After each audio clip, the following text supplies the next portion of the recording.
Bienvenidos, bienvenidas a Economía de Frente con Víctor Valdivia en esta ocasión y la conducción de Ernesto Fárez Santos Coy. Vamos a tratar crisis en Gran Bretaña, crisis de las inmobiliarias chinas y crisis en la reforma energética mexicana. Bienvenidos, bienvenidas.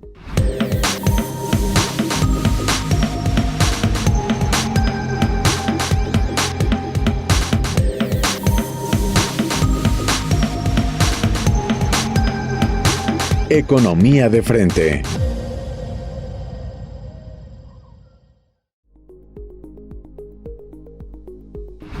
Bueno, vamos a comenzar. ¿Por dónde comenzaremos? Hay muchas cosas. Hoy no hay gasolina en las estaciones de gasolina.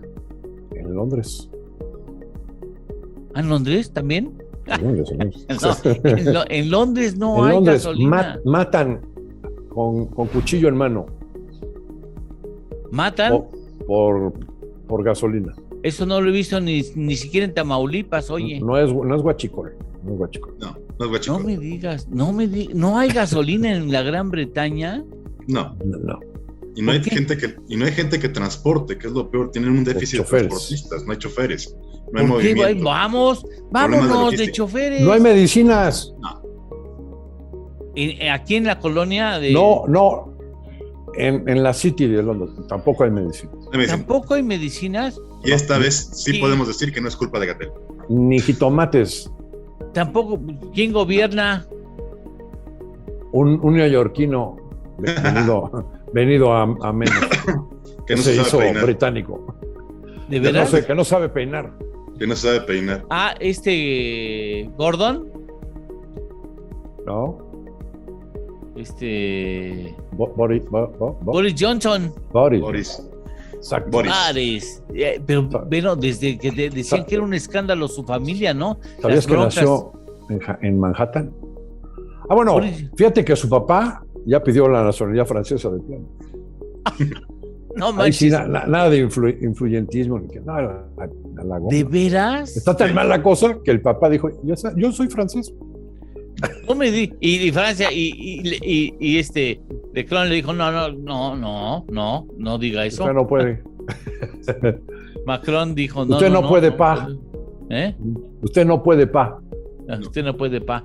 Oye, muy bienvenidos, gracias a Víctor por estar aquí con nosotros. Te lo agradezco mucho, Víctor. Gracias, siempre que podemos, aquí estamos. Muchas gracias. Bueno, vamos a comenzar. En serio, ya que lo tratamos, hay un problema serio en la Gran Bretaña.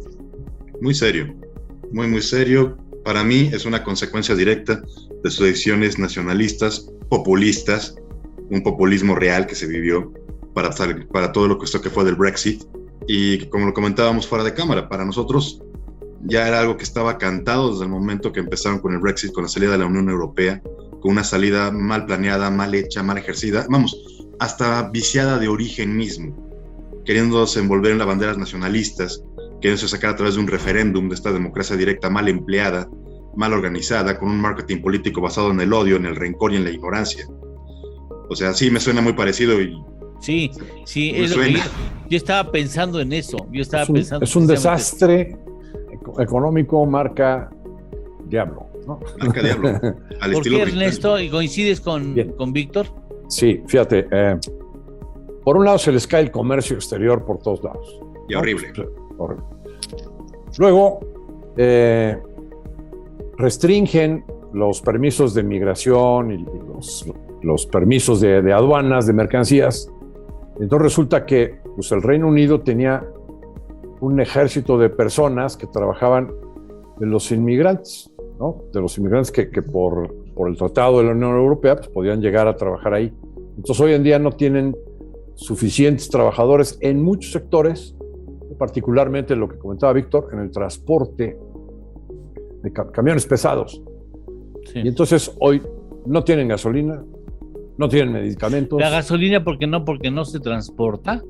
Porque no se transporta a las estaciones finales. Válgame Dios.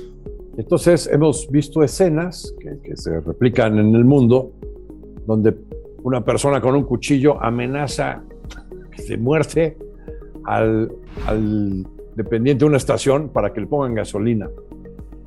El precio del gas se les ha triplicado. Pues lo mismo que ha sucedido en Estados Unidos, ha sucedido en Rusia con el precio del gas. De $1.80 ha ido a $5.50, unidad de BTU en dólares, ¿no? En el caso de México, lo mismo ha sucedido en Europa, y entonces muchas fábricas en el Reino Unido han tenido que cerrar por incosteables por el precio del gas, que es el principal combustible de muchas de estas. Le echen la culpa a los neoconservadores, que le echen la culpa a Margaret Thatcher. No, pero es que es la salida populista siempre. Vamos hacia atrás. Echarle la culpa al pasado. Es una salida muy clásica de los populistas. Vamos, aquí le estamos echando la culpa a Hernán Cortés. No. Aquí fue una decisión que se tomó por ellos, fue una decisión del Brexit, que no vieron todo lo que estaban perdiendo, no vieron que se dieron un balazo en el pie, que se pusieron en condiciones completamente difíciles para abrir. Vamos, se cerraron la puerta para el comercio. Esto inclusive lo habíamos visto desde antes. Les recuerdo que muchos bancos abandonaron Londres y el distrito banquero se vio prácticamente abandonado y se fueron a Bruselas y a Holanda. O sea, buscaron otros lugares porque en Reino Unido se salía del Brexit y fue decir, ahí nos vemos. Y de repente bancos como HSBC mandaron cartas a todos sus empleados diciéndole, nos mudamos, nos vamos de Londres. Y es un ejemplo. Y así como ellos, N cantidad también de empresas. Híjole. También ha habido una cierta ola de desempleo, de gente que le dice, te vienes a Bruselas o te quedas sin trabajo, escoge. No quiero pensar que eso pueda suceder en México por otras decisiones. Ernesto. La moraleja, me parece, es que se habla mucho de la democracia participativa contra la democracia representativa. La democracia representativa es la que está, por ejemplo, en nuestra Constitución.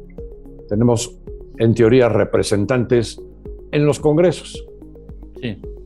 Bueno, eso es otra cosa, a ver si están haciendo bien su chamba o no. Pero la democracia directa que comenta Víctor, o es la democracia participativa a través de referéndums, suele quizás no ser la mejor opción, como se ve claramente en el resultado de esta cuestión del Brexit. Un referéndum inclinó la balanza 51 y cacho contra 48 y cacho, sí, que decían que querían permanecer. Si veían las encuestas mayoritariamente decían hay que permanecer en el Reino Unido. Pero al final, en el referéndum, los jóvenes, un poco, digamos, espíritu cívico, pues les dio flojera ir a votar. Y entonces perdieron sus privilegios. Antes podían trabajar, estudiar, vivir en cualquier país de la Unión Europea. Ahora no. Y tienen toda esta circunstancia. Entonces, es una reflexión de cuál es el límite o la eficiencia de esta, que suena bonita, la democracia participativa. Permítame, caballeros, hacer una pequeña pausa. Estamos en Economía de Frente y con más temas después de ella. Economía de Frente. Regresamos. Economía de Frente. Continuamos. Bueno, ahora en Estados Unidos también se cuecen habas. Ahí todavía no ha habido autorización de aumentar el techo de endeudamiento, Ernesto. Hay 5 legisladores demócratas que tienen secuestrado al país porque no le autorizan al señor Biden sus programas fiscales. 5 demócratas. 5. Hay son 2 del partido. Son de su propio partido. Sí, son de su partido, pero no de su corriente política, por decirlo de alguna manera. Ah, qué bonito. Vamos, es algo así como tenemos una versión norteamericana de Monreal, por llamarlo de alguna forma. Sí. Fíjate que dice, esa es una buena definición para lo que sucede también en el Congreso mexicano. Pero decías, Ernesto. Sí, y hay un problema adicional que, pues, el 30 de septiembre terminó el ejercicio fiscal y no se autorizó un límite mayor a la deuda del gobierno norteamericano. Ahorita están viviendo en base a una prórroga que salió, como en cualquier película gringa, en los últimos 5 minutos del partido. Y entonces hay una prórroga y entonces hasta mediados de diciembre tienen aire para poder seguir con vida el gobierno norteamericano, ¿no? El gobierno norteamericano. Entonces, si no se llega a arreglar esto, en teoría, como ya ha sucedido en otras ocasiones, porque esto se repite y se repite en cada administración, cada año, pues podría suceder que el gobierno americano tenga que cerrar oficinas y que no pueda pagar vencimientos de bonos, en fin. Algo que sería grave, como siempre. Esto le podemos seguir, pero a mí me gustaría que cambiáramos de tema para un asunto que no es menor, lo de Evergrande, y tú decías que ahora hay una nueva empresa que ha incurrido en un default de sus obligaciones, Fantasía, que suena así a, no sé, suena así como a una empresa Gasera. De la cuartotera, sí, cuatrotera, Fantasía. A ver, ¿nos pones en antecedentes, Ernesto? Bien, ya en el pasado, semanas atrás, la principal empresa promotora de vivienda en China, que es pues la más grande del mundo al final, Evergrande, incurrió en que no le pagó los intereses a los bancos y luego no le pagó intereses a los tenedores de bonos. 100 y tantos millones, 140 millones de dólares en total más o menos. Pero ahora esta semana surgió otra empresa, también inmobiliaria, que se llama Fantasía. También China. También China. Y esa no pagó 200 millones de dólares. Y el gobierno no salió en su defensa. El gobierno no ha salido en la defensa de estos todavía. humildes. Tampoco de Evergrande. No ha salido en defensa de estos humildes empresarios. Y también en Fantasía se está vinculada con el terreno inmobiliario. Sí, también es promotora de vivienda. Pues sí. Que se preocupan los chinos, ¿no? Pero ahora, quería nomás llamar la atención, que no es lo mismo que pues llegan a default de su deuda las desarrolladoras de proyectos inmobiliarios a que lleguen las financieras inmobiliarias o hipotecarias. ¿Por qué? Porque las financieras inmobiliarias operan con apalancamiento. Entonces el problema que generan es que es digamos, exponencial. El efecto de dominó. Si quienes incumplen son las financieras. Mientras que las inmobiliarias, pues el problema lo tienen aquellos que ya dieron el anticipo para su casa. En el caso de Evergrande, por ejemplo, 1.6 millones de familias que ya dieron su anticipo, ahora no saben si la empresa les va a cumplir o no con la construcción y entrega de su casa. Entonces se hace más bien esto un fuertísimo problema social. Y eso es lo que está más bien atendiendo el gobierno de China, más que pues tratar de rescatar a estas empresas.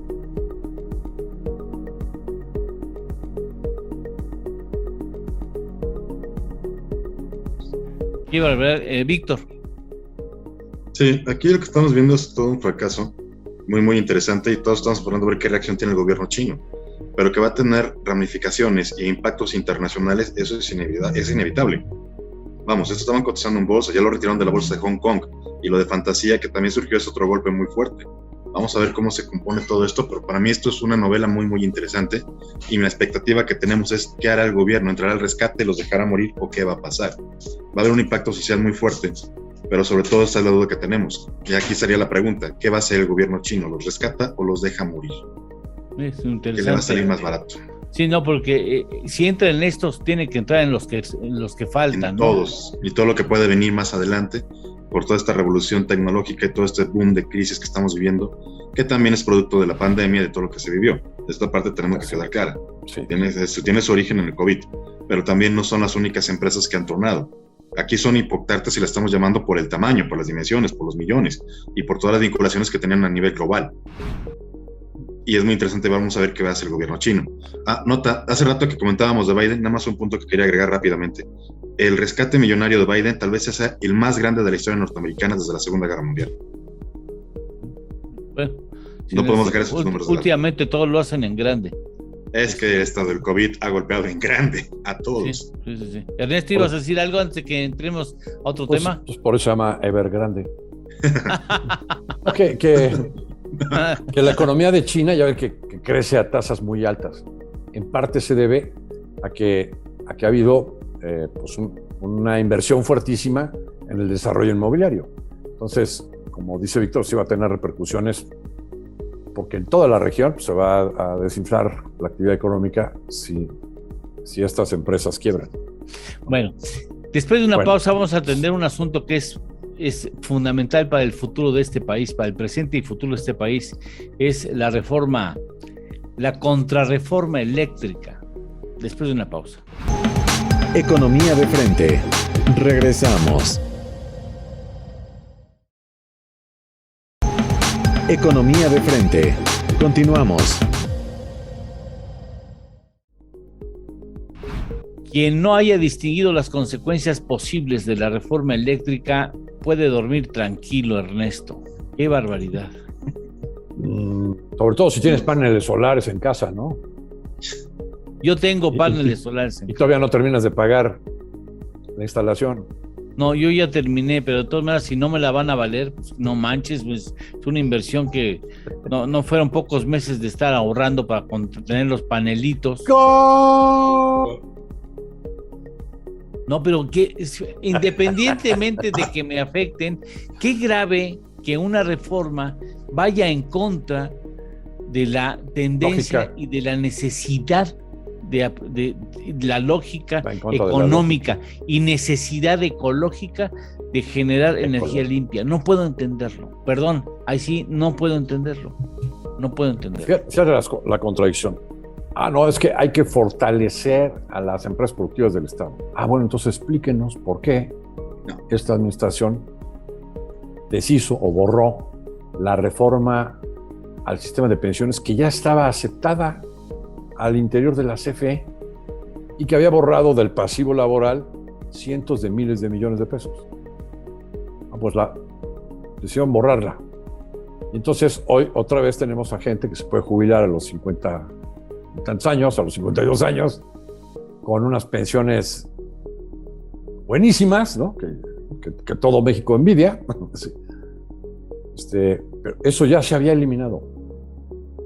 Entonces, ahí le pegaste a CFE para... A los contribuyentes. Y a los contribuyentes. A todos. Y, bueno, pues ahora intentas echar para atrás la reforma de energía en la parte eléctrica con esta propuesta o iniciativa de reforma constitucional.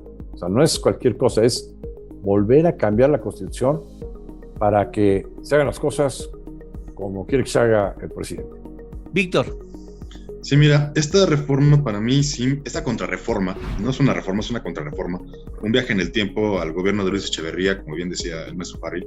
Vamos, aquí ni siquiera yo había nacido y estamos regresando a esa etapa.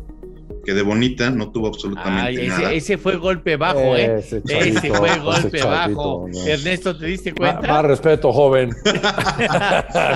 No, yo siempre respeto a mis mayores, pero hay que ser Ese No, pues, patada bajo la mesa. Bueno, me decías. No sabes de lo que te perdiste, fíjate. supongo que sí, como soy fanático De los de Rolling Queen. Stones y de los Beatles. Sí, pero yo lo que me refiero es que toda esta etapa histórica, volver al pasado, volver a un nacionalismo, que no sé dónde lo encuentran bonito, porque cuando vemos los resultados nunca fueron positivos. Ya en torno económico podemos discutir mucho sobre esas etapas. Sí es bastante preocupante. Aquí se está violando el Estado de Derecho, tenemos más de 440,000 millones que quedan en juego. Todo lo que es la energía limpia la están tirando a la basura, y a veces con unos discursos que rayan en lo absurdo. A mí que me tocó andar hace poco por Oaxaca, era un poco estúpido platicar con gente que les habían dicho que los ventiladores, los molinos que generaban electricidad, se robaban el aire. O que los paneles, sí, y no es broma, sí tenían ese discurso. O que los paneles solares se robaban la luz solar, espérate, que era de todos. No, aquí han llenado demasiadas mentiras, han hablado mucho. Pero también aquí el problema es que el gobierno ha llenado el discurso oficial nada más con la base de que la gente va a pagar la luz más barata, cosa que no es cierto. Y no estamos hablando de todos los problemas, no solamente en materia de contaminación, todo el paso para atrás que va, sino también problemas de suministro, problemas internacionales, porque estamos violando acuerdos, estamos violando tratados, estamos violando una serie de elementos que quiero ver cómo nos va a salir más adelante en estos paneles, en estas mesas, en estas compensaciones, porque literalmente estamos tomando una serie de acuerdos y tirar a la basura simplemente porque se nos ocurrió. Y estamos volviendo a un modelo estatista, nacionalista, que perdón, pero sí, de los 70 yo soy fanático de Queen, tengo todos los discos y me hubiera fascinado estar en el concierto de Puebla en el 80, pero en esa época, en el 80 apenas estaba yo gateando, o sea, no va por ahí. Ernesto. Oye, pero además, más grave, o sea, vamos en contra de la tendencia mundial. Totalmente. La energía que se produce en plantas viejas de la CFE con carbón o incluso las de ciclo combinado, pues son mucho más caras que estas nuevas técnicas de generación de energía limpias. Pero pues en el mundo se está implementando un impuesto ecológico. Entonces pongo este ejemplo. Una camioneta que saquen de la planta de General Motors producida en Silao, de General Motors, capital americano, y la van a exportar a Estados Unidos, pues dentro de poco le van a imponer un impuesto ecológico porque la energía con la que al final de cuentas se está generando las partes, los componentes de este automóvil no son energías limpias. Y entonces van a sacar de mercado a la camioneta de General Motors y va a poder entrar más fácilmente una camioneta de otra marca hecha en otro lejano país. No, bueno. Gracias. Bueno, ¿qué va a hacer General Motors? No. Pues va a decir, oye, ya no quiero producir en Silao.